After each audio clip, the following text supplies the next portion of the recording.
ತಾಜ್ ಮಹಲ್ ಮುಂದೆ ಕುಂತ್ಕೊಂಡು ಆ ಸಿನಿಮಾದ ಸಾಂಗ್ಗಳನ್ನು ಕಂಪೋಸ್ ಮಾಡ್ತಾರೆ ಹಂಸಲೇಖ ಅವರು.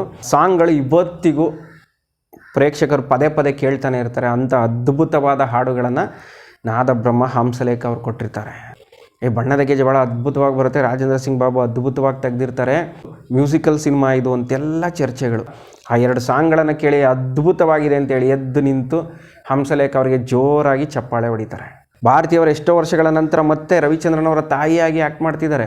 ಮುತ್ತಿನ ಹಾರ ಮತ್ತು ಬಣ್ಣದ ಗೆಜ್ಜೆ ಈ 2 ಸಿನಿಮಾಗೂ ಇಳಿಯರಾಜ ಅವರನ್ನೇ ಮ್ಯೂಸಿಕ್ ಡೈರೆಕ್ಟ್ರಾಗಿ ಮಾಡಬೇಕು ಅಂತ ಪ್ರಯತ್ನಗಳಾಗಿರುತ್ತೆ. ಕನ್ನಡದಲ್ಲಿ ನಾನು ಹಂಸಲೇಖ ಅವ್ರನ್ನೇ ಕಂಟಿನ್ಯೂ ಮಾಡ್ತೀನಿ, ತೆಲುಗಿಗೆ ಬೇಕಾದ್ರೆ ಬೇರೆ ಯಾರು ಮ್ಯೂಸಿಕ್ ಡೈರೆಕ್ಟ್ರ್ ನೋಡೋಣ ಅಂತ ಹೇಳ್ತಾರಂತೆ.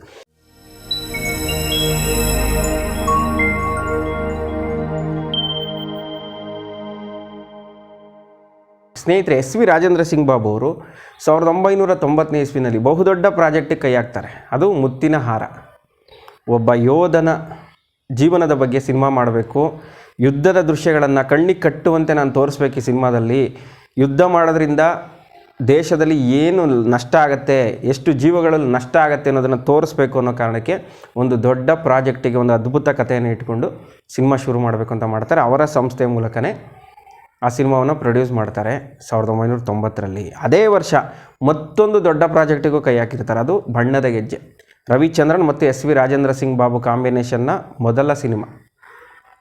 ಆ ಸಿನಿಮಾವನ್ನು ಅದೇ ವರ್ಷ ಕೈಗೆತ್ಕೋತಾರೆ. ಆ ಸಿನಿಮಾ ಪ್ರೊಡ್ಯೂಸರ್ ಬೇರೆ.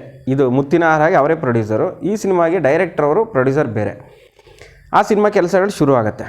ರವಿಚಂದ್ರನ್ ಮತ್ತು ರಾಜೇಂದ್ರ ಸಿಂಗ್ ಬಾಬು ಮೊದಲನೇ ಬಾರಿ ಸಿನಿಮಾ ಮಾಡ್ತಾ ಇದ್ದಾರೆ ಅನ್ನೋದ್ರ ಬಗ್ಗೆ ಸಾಕಷ್ಟು ಕುತೂಹಲ ಕೆರಳಿಸುತ್ತೆ. ಮತ್ತು ಆ ಸಿನಿಮಾದ ನಾಯಕಿಯಾಗಿ ತೆಲುಗು ಚಿತ್ರರಂಗದ ಸೂಪರ್ ಸ್ಟಾರ್ ಆಗಿದ್ದಂಥ ಅಮಲಾ ಅವರು ಆಯ್ಕೆಯಾಗಿರ್ತಾರೆ. ಎಲ್ಲ ಕಾರಣಗಳಿಂದ ಬಣ್ಣದ ಗೆಜ್ಜೆ ಬಗ್ಗೆ ನಿರೀಕ್ಷೆಗಳು ಜಾಸ್ತಿ ಆಗುತ್ತೆ. ಮತ್ತು ಆ ಸಿನಿಮಾದಲ್ಲಿ ಭಾರತೀಯವರು ರವಿಚಂದ್ರನ್ ಅವರ ತಾಯಿಯಾಗಿ ಆ್ಯಕ್ಟ್ ಮಾಡ್ತಿರ್ತಾರೆ, ಕಲ್ಯಾಣ್ ಕುಮಾರ್ ಅವರ ತಂದೆಯಾಗಿ ಆ್ಯಕ್ಟ್ ಮಾಡ್ತಿರ್ತಾರೆ, ಸುರೇಶ್ ಅಬ್ಳೇಕರ್ ಅವರು ಭಾಳ ಒಳ್ಳೆ ರೋಲಲ್ಲಿ ನಟಿಸ್ತಾ ಇರ್ತಾರೆ. ಮತ್ತು ದೇವರಾಜ್, ಯುದ್ಧಕಾಂಡ ಸಿನಿಮಾ ನಂತರ ದೇವರಾಜ್ ಮತ್ತು ರವಿಚಂದ್ರನ್ಗೆ ಸರಿ ಸಮಾನವಾಗಿ ಇರುವಂತಹ ಕತೆ ಬಣ್ಣದ ಗೆಜ್ಜೆ ಅಂತ ಆಗ ಪಬ್ಲಿಸಿಟಿ ಆಗಿಬಿಡುತ್ತೆ. ಎಲ್ಲ ಕಾರಣಗಳಿಂದ ಬಣ್ಣದ ಗೆಜ್ಜೆ ಬಗ್ಗೆ ಸಾಕಷ್ಟು ನಿರೀಕ್ಷೆ, ಕುತೂಹಲ ಶುರುವಾಗುತ್ತೆ.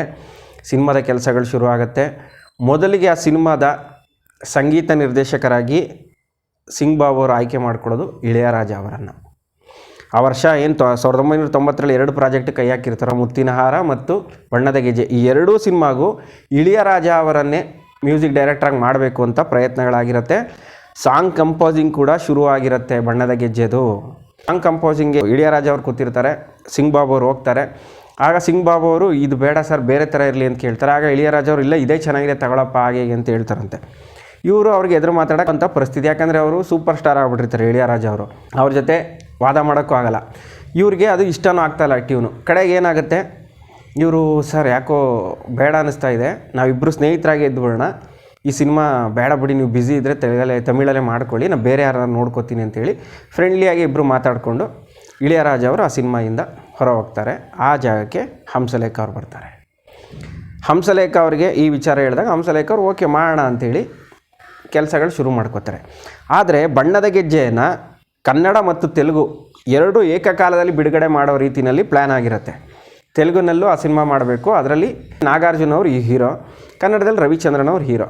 ನಾಗಾರ್ಜುನ ಅವ್ರಿಗೆ ಈ ಕಥೆಯೆಲ್ಲ ಹೇಳಿ ಒಪ್ಸಿರ್ತಾರೆ. ಮತ್ತು ಆ ಸಿನಿಮಾಗೆ ಮ್ಯೂಸಿಕ್ ಯಾರು ಅಂತ ನಾಗಾರ್ಜುನ ಅವರು ಮೊದಲೇ ಹೇಳ್ಬಿಟ್ಟಿರ್ತಾರೆ ಸಿಂಗ್ ಬಾಬು ಅವರು. ಅದಕ್ಕೆ ಇಳೆಯರಾಜ ಅವ್ರನ್ನ ಮ್ಯೂಸಿಕ್ ತಗೋತಾ ಇದ್ದೀನಿ ಅಂದಾಗ ಅವರು ಓಕೆ ಅಂತ ಹೇಳಿರ್ತಾರೆ. ಇಳೆಯರಾಜ ಡ್ರಾಪ್ ಆದಮೇಲೆ ಹಂಸಲೇಖ ಅವರು ಆಯ್ಕೆ ಆಗ್ತಾರಲ್ಲ, ಆಗ ನಾಗಾರ್ಜುನ ಅವ್ರ ಹತ್ರ ಹೋಗಿ ಸಿಂಗ್ ಬಾಬು ಅವ್ರು ಹೇಳ್ತಾರೆ, ಸರ್ ಒಂದು ಸ್ವಲ್ಪ ಚೇಂಜಸ್ ಇದೆ, ಇಳೆಯರಾಜ ಅವರು ಈ ಸಿನಿಮಾಗೆ ಮ್ಯೂಸಿಕ್ ಕೊಡ್ತಾಯಿಲ್ಲ, ಹಂಸಲೇಖ ಅವರು ಕೊಡ್ತಾರೆ ಅಂದಾಗ, ಯಾರ್ರೀ ಅವರು, ನೀವು ಮೊದಲೇ ಇಳೆಯರಾಜ ಅಂತ ಹೇಳಿದ್ರಿ, ಈಗ ನೋಡಿದ್ರೆ ಕನ್ನಡದವ್ರನ್ನ ಹಾಕೋತಾ ಇದ್ದೀರಾ ಹಂಸಲೇಖ ಅವರು, ನಮ್ಮ ತೆಲುಗು ಆಂಧ್ರದಲ್ಲಿ ಅಡ್ಜಸ್ಟ್ ಆಗ್ತದೆ ಅವ್ರದ್ದು ಸಾಂಗ್ಸು ಟ್ಯೂನ್ಗಳೆಲ್ಲ, ಆಮೇಲೆ ನೋಡಿಯಪ್ಪ ಅದು ಯಾಕೋ ನೀವು ಮತ್ತು ಇಳೆಯರಾಜ ಅಂದ್ಬಿಟ್ಟು ಯಾಕೆ ಹಿಂಗೆ ಮಾಡ್ತಾಯಿದ್ದೀರಾ ಅಂದಾಗ, ಇಲ್ಲ ಸರ್ ಹಂಸಲೇಖ ಅವರು ಕೂಡ ಅತ್ಯದ್ಭುತ ಸಂಗೀತ ನಿರ್ದೇಶಕರು, ಭಾಳ ಪ್ರತಿಭಾವಂತ, ಅವ್ರ ಕಾಲ್ ಶೀಟ್ ಸಿಗೋದು ಕೂಡ ತುಂಬಾ ಕಷ್ಟ ನಮ್ಮ ಕರ್ನಾಟಕದಲ್ಲಿ, ಅವರು ಕೂಡ ಸಖತ್ತಾಗಿ ಮಾಡ್ತಾರೆ ಮ್ಯೂಸಿಕ್ಕು ಸಾಂಗ್ಸು ಅಂತ ಹೇಳಿದಾಗ ಆಯಿತು ಬೇಕಾ ನಾವು 1-2 ಸಾಂಗ್ ಕೇಳಿಸ್ತೀನಿ, ಅದನ್ನು ಕೇಳಿ ನೀವು ನಿಮ್ಗಿಷ್ಟ ಆದರೆ ಅವ್ರನ್ನ ಕಂಟಿನ್ಯೂ ಮಾಡಿ, ಇಲ್ಲಾಂದರೆ ಕನ್ನಡದಲ್ಲಿ ನಾನು ಹಂಸಲೇಖ ಅವ್ರನ್ನೇ ಕಂಟಿನ್ಯೂ ಮಾಡ್ತೀನಿ, ತೆಲುಗಿಗೆ ಬೇಕಾದ್ರೆ ಬೇರೆ ಯಾರು ಮ್ಯೂಸಿಕ್ ಡೈರೆಕ್ಟ್ರ್ ನೋಡೋಣ ಅಂತ ಹೇಳ್ತಾರಂತೆ. ಆಯಿತು ಅಂತ ನಾಗಾರ್ಜುನ ಅವರು ಒಪ್ಕೋತಾರೆ. ಕಡೆಗೆ ಹಂಸಲೇಖ ಅವರು 2 ಸಾಂಗ್ ಕಂಪೋಸಿಂಗ್ ಮಾಡ್ತಾರೆ. ಒಂದು ಸ್ವಾತಿ ಮುತ್ತಿನ ಮಳೆಯ ನೀಯೋ, ಮತ್ತೊಂದು ಪ್ರೇಮ ಗೀಮ ಜಾನೇದು. ಈ 2 ಹಾಡುಗಳನ್ನು ಕಂಪೋಸ್ ಮಾಡಿ ರೆಕಾರ್ಡಿಂಗ್ ಕೂಡ ಆಗುತ್ತೆ. SPB ಅವರು ಸಾಂಗ್ ಕೂಡ ಆಡ್ತಾರೆ. ಆನಂತರ ಆ ಸಾಂಗನ್ನು ಕೇಳಿಸ್ಬೇಕು ನಾಗಾರ್ಜುನ ಅವ್ರಿಗೆ ಮತ್ತು ಇನ್ನು ಕೆಲವು VIP ಗಳು ಆ ಸಾಂಗ್ ಕೇಳಬೇಕು ಅಂತ ಬಂದಿರ್ತಾರೆ. ಆ 2 ಸಾಂಗ್ಗಳನ್ನು ಕೇಳ್ತಾರಂತೆ.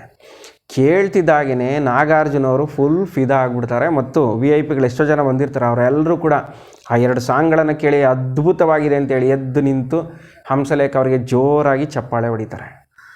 ಆಗ ನಾಗಾರ್ಜುನ ಅವರೇ, ನೀವು ಹೇಳಿದ್ದು ಕರೆಕ್ಟು ಸರ್, ಅದ್ಭುತವಾಗಿದೆ ಸಾಂಗು, ಇವ್ರ ಜೊತೆನೇ ಮಾಡೋಣ ಅಂಥೇಳಿ ಹಂಸಲೇಖ ಅವರು ತೆಲುಗುಗೂ ಫಿಕ್ಸ್ ಆಗ್ತಾರೆ. ಅಲ್ಲಿಂದ ಸಿನಿಮಾ ಕೆಲಸಗಳು ಶುರುವಾಗುತ್ತೆ.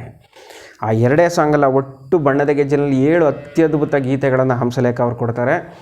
ಆ ಸಿನಿಮಾಗೆ ಮೈಲೇಜ್ ಬಂದಿದೆ ಹಂಸಲೇಖ ಅವರ ಸಂಗೀತ ಮತ್ತು ಸಾಹಿತ್ಯದಿಂದ ಅಂತ ಹೇಳ್ಬೋದು. ಒಂದು ಕಡೆ ಸಿಂಗ್ ಬಾಬು ಅವರು ರವಿಚಂದ್ರನ್ ಅವರಿಗೆ ಮೊದಲನೇ ಬಾರಿ ಡೈರೆಕ್ಷನ್ ಮಾಡ್ತಾಯಿದ್ದಾರೆ.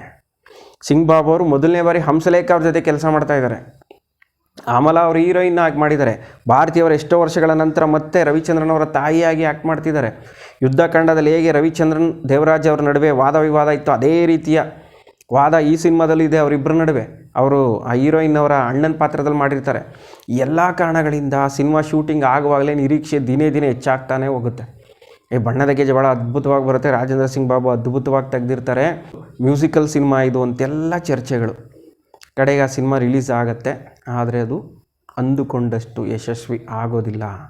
ಸಾಂಗ್ಸಲ್ಲಿ ಹೆಸರು ಮಾಡುತ್ತೆ, ಮ್ಯೂಸಿಕಲ್ಲಿ ಹೆಸರು ಮಾಡುತ್ತೆ, ಮತ್ತು ಆ ಸಿನಿಮಾದಲ್ಲಿ ಮಾಡಿರೋ ಆ್ಯಕ್ಟರ್ಸು ಸೂಪರ್ ಆ್ಯಕ್ಟಿಂಗ್ ಮಾಡಿರ್ತಾರೆ. ಎಲ್ಲ ಕಾರಣಗಳಿಂದಲೂ ಹೆಸರು ಮಾಡುತ್ತೆ ಮತ್ತು ಡೈರೆಕ್ಷನ್ ಕೂಡ ಚೆನ್ನಾಗಿರುತ್ತೆ. ಆದರೆ ಚಿತ್ರಕಥೆ ಸ್ವಲ್ಪ ಹೆಚ್ಚು ಕಡಿಮೆ ಆಗುತ್ತೆ. ಆ ಸಿನಿಮಾ ಹೇಳಿಕೊಳ್ಳುವಷ್ಟು ಯಶಸ್ವಿ ಆಗೋದಿಲ್ಲ. ಅದು ಸಿಂಗ್ ಬಾಬು ಅವರಿಗೆ ಬಹಳನೇ ನಿರಾಸೆ ಆಗಿಬಿಡುತ್ತೆ. ನಾನು ಮೊದಲನೇ ಬಾರಿ ರವಿಚಂದ್ರನ್ ಸಿನಿಮಾವನ್ನು ಮಾಡ್ತಾಯಿದ್ದೆ, ತೆಲುಗಲ್ಲೂ ಕೂಡ ಏಕಕಾಲದಲ್ಲಿ ಆ ಸಿನಿಮಾವನ್ನು ಮಾಡಿದ್ದೆ. ಇದು ಯಾಕೋ ಫಲ ಸಿಗಲಿಲ್ಲ, ನಾವು ಅಂದ್ಕೊಂಡಾಗೆ ಇದು ಆಗಲಿಲ್ಲ ಅಂಥೇಳಿ ಅವ್ರಿಗೆ ಬೇಜಾರಾಗುತ್ತೆ. ಈ ಬಣ್ಣದ ಗೆಜ್ಜೆ 1990ರಲ್ಲಿ ಪ್ರೇಕ್ಷಕರಿಗೆ ನಿರಾಸೆ ಮೂಡಿಸ್ತು ಅಂತಲೇ ಹೇಳ್ಬೋದು. ಆದರೆ ಆ ಸಾಂಗ್ಗಳು ಇವತ್ತಿಗೂ ಪ್ರೇಕ್ಷಕರು ಪದೇ ಪದೇ ಕೇಳ್ತಾನೆ ಇರ್ತಾರೆ. ಅಂಥ ಅದ್ಭುತವಾದ ಹಾಡುಗಳನ್ನು ನಾದಬ್ರಹ್ಮ ಹಂಸಲೇಖ ಅವರು ಕೊಟ್ಟಿರ್ತಾರೆ. ಹಂಸಲೇಖ ಅವರ ಮ್ಯೂಸಿಕಲ್ಲಿ ಎಷ್ಟೊಂದು ಸಿನಿಮಾಗಳು ಸೋತಿರ್ಬೋದು ಕಮರ್ಷಿಯಲ್ ಆಗಿ, ಆದರೆ ಆ ಸಿನಿಮಾದ ಹಾಡು ಮತ್ತು ಮ್ಯೂಸಿಕ್ ಅಂತೂ ಸೋತಿರಲ್ಲ. ಇವತ್ತಿಗೂ ಆ ಸಾಂಗ್ಸ್ಗಳು ಎವರ್ ಗ್ರೀನ್ ಆಗಿ ಇರುತ್ತೆ. ಅದಕ್ಕೆ ಹಲವು ಉದಾಹರಣೆಗಳನ್ನು ಕೊಡ್ಬೋದು. ಕಿಂದರಿ ಜೋಗಿ, ಶಾಂತಿ ಕ್ರಾಂತಿ, ಗೋಪಿಕೃಷ್ಣ, ಗುರುಬ್ರಹ್ಮ, ಚಿನ್ನ, ಕಲಾವಿದ, ಈ ರೀತಿ ಸಾಕಷ್ಟು ಸಿನಿಮಾಗಳನ್ನು ನಾವು ಉದಾಹರಣೆ ಕೊಡ್ಬೋದು. ಆ ಸಿನಿಮಾಗಳು ಯಶಸ್ವಿ ಪ್ರದರ್ಶನ ಆಗದೇ ಇದ್ದರೂ ಆ ಸಿನಿಮಾದ ಹಾಡುಗಳು ಮಾತ್ರ ಇವತ್ತಿಗೂ ಪಾಪ್ಯುಲರ್. ಅದೇ ರೀತಿ ಬಣ್ಣದ ಗೆಜ್ಜೆ ಇವತ್ತಿಗೂ ಆ ಸಾಂಗ್ಗಳನ್ನು ಕೇಳ್ತಾನೆ ಇರ್ತೀವಿ. ಮತ್ತು ಆ ಸಿನಿಮಾ ರಿಲೀಸ್ ಆದಂಥ ಟೈಮ್ನಲ್ಲಿ ಮತ್ತೊಂದು ವಿಚಾರ ಹೆಚ್ಚು ಚರ್ಚೆ ಆಗುತ್ತೆ. ಆ ಸಿನಿಮಾದಲ್ಲಿ 2ನೇ ನಾಯಕಿಯಾಗಿ ವಾಣಿ ವಿಶ್ವನಾಥ್ ಅವರು ಅಭಿನಯವನ್ನು ಮಾಡಿರ್ತಾರೆ. ಪರಶುರಾಮಲ್ಲಿ ಅಣ್ಣವ್ರ ಜೊತೆ ನಟನೆ ಮಾಡಿದಂಥವ್ರು. ಪರಶುರಾಮ 89ರಲ್ಲಿ ರಿಲೀಸ್ ಆಗಿರುತ್ತೆ. ಬಣ್ಣದ ಗೆಜ್ಜೆ 1990ನಲ್ಲಿ ರಿಲೀಸ್ ಆಗುತ್ತೆ. ಒಂದು ವರ್ಷ ಡಿಫ್ರೆನ್ಸು. ಪರಶುರಾಮದಲ್ಲಿ ಅಣ್ಣವ್ರ ಜೊತೆ ಆ್ಯಕ್ಟ್ ಮಾಡಿದ್ದಂತಹ ನಾಯಕಿ ಈ ಸಿನಿಮಾದಲ್ಲಿ ಎಕ್ಸ್ಪೋಸ್ ಮಾಡಿಬಿಟ್ಟಿರ್ತಾರೆ. ಅದು ಎಷ್ಟು ಸಾರ್ವಜನಿಕ ವಲಯದಲ್ಲಿ ಟೀಕೆಗೂ ಗುರಿಯಾಗುತ್ತೆ. ಅಣ್ಣವ್ರ ಜೊತೆ ಇವರು ಹೀರೋಯಿನ್ ಆಗಿ ಮಾಡಿಬಿಟ್ಟು ಈ ರೀತಿ ಮಾಡಬೇಕಾಗಿತ್ತಾ, ಬೇರೆ ರೀತಿ ಪಾತ್ರಗಳನ್ನು ಮಾಡ್ಬೋದಾಗಿತ್ತು. ಆವಾಗ ಟೀಕೆಗಳು ಕೇಳಿ ಬಂದಿದ್ದುಂಟು. ಕೂಡ ಒಳ್ಳೆಯ ನಟನೆಯನ್ನು ಮಾಡಿದರು. ಅದಾದ ನಂತರ ಅವ್ರದ್ದು 3-4 ಸಿನಿಮಾ ಕನ್ನಡದಲ್ಲಿ ಬರುತ್ತೆ. ಪ್ರಭಾಕರ್ ಅವ್ರ ಜೊತೆ ಬಾಂಬೆ ದಾದಾ ಸಿನಿಮಾದಲ್ಲೂ ಮಾಡ್ತಾರೆ. ಅದರಲ್ಲೂ ಕೂಡ ಅವರು ಉತ್ತಮ ಅಭಿನಯವನ್ನು ಮಾಡಿರ್ತಾರೆ. ಆದರೆ ಬಣ್ಣದ ಗೆಜ್ಜೆ ಸಿನಿಮಾ ಆರ್ಥಿಕವಾಗಿ ಸೋತಿರ್ಬೋದು, ಆದರೆ ಅದು ಮ್ಯೂಸಿಕಲ್ಲಿ ಗೆದ್ದಿದೆ. ಇವತ್ತಿಗೂ ಆ ಸಿನಿಮಾದ ಸಾಂಗ್ಸ್ಗಳು ಪಾಪ್ಯುಲರ್ ಆಗಿದೆ. ಇವತ್ತಿಗೂ ಆ ಸಿನಿಮಾದ ಸಾಂಗ್ಗಳನ್ನು ಪದೇ ಪದೇ ಕೇಳ್ತಾನೆ ಇರ್ತಾರೆ. ಮತ್ತು ಆ ಸಿನಿಮಾದ ಬಗ್ಗೆ ಇನ್ನೊಂದು ವಿಚಾರ ಹೇಳಬೇಕು ಅಂದರೆ, ಹಂಸಲೇಖ ಮತ್ತು ರಾಜೇಂದ್ರ ಸಿಂಗ್ ಬಾಬು ಅವರು ಆ ಸಿನಿಮಾದ ಹಾಡುಗಳನ್ನು ಕಂಪೋಸ್ ಮಾಡೋದಕ್ಕೆ ತಾಜ್ ಮಹಲ್ ಮುಂದೆ ಕೂತ್ಕೊಂಡು ಕಂಪೋಸ್ ಮಾಡ್ತಾರಂತೆ. ನೋಡಿ ಯಾವ ರೀತಿ ಇದೆ. ಯಾವುದೋ ಒಂದು ಹೋಟ್ಲಲ್ಲಿ ಕೂತ್ಕೊಂಡು ಕಂಪೋಸ್ ಮಾಡೋದು ನೋಡಿದ್ದೀವಿ. ಆದರೆ ಹುಮ್ಮಸ್ ಬರಲಿ, ಇನ್ನೂ ಚೆನ್ನಾಗಿ ಬರಲಿ ಹಾಡು ಅನ್ನೋ ಕಾರಣದಿಂದ ತಾಜ್ ಮಹಲ್ ಮುಂದೆ ಕೂತ್ಕೊಂಡು ಆ ಸಿನಿಮಾದ ಸಾಂಗ್ಗಳನ್ನು ಕಂಪೋಸ್ ಮಾಡ್ತಾರೆ ಹಂಸಲೇಖ ಅವರು. ಕಾಮಿಡಿ ಮಾಡಿಕೊಂಡು SB ರಾಜೇಂದ್ರ ಸಿಂಗ್ ಬಾಬು ಮತ್ತು ಹಂಸಲೇಖ ಅವರು ತಾಜ್ ಮಹಲ್ ಮುಂದೆ ಕೂತ್ಕೊಂಡು ಆ ಸಿನಿಮಾದ ಹಾಡುಗಳನ್ನು ಕಂಪೋಸ್ ಮಾಡಿದ್ದಾರೆ. ಈ ರೀತಿ ಹಲವು ವಿಶೇಷವಾದ ಘಟನೆಗಳು ಬಣ್ಣದ ಗೆಜ್ಜೆ ಸಿನಿಮಾ ಶೂಟಿಂಗ್ ಸಂದರ್ಭದಲ್ಲಿ ನಡೆದಿರುತ್ತೆ.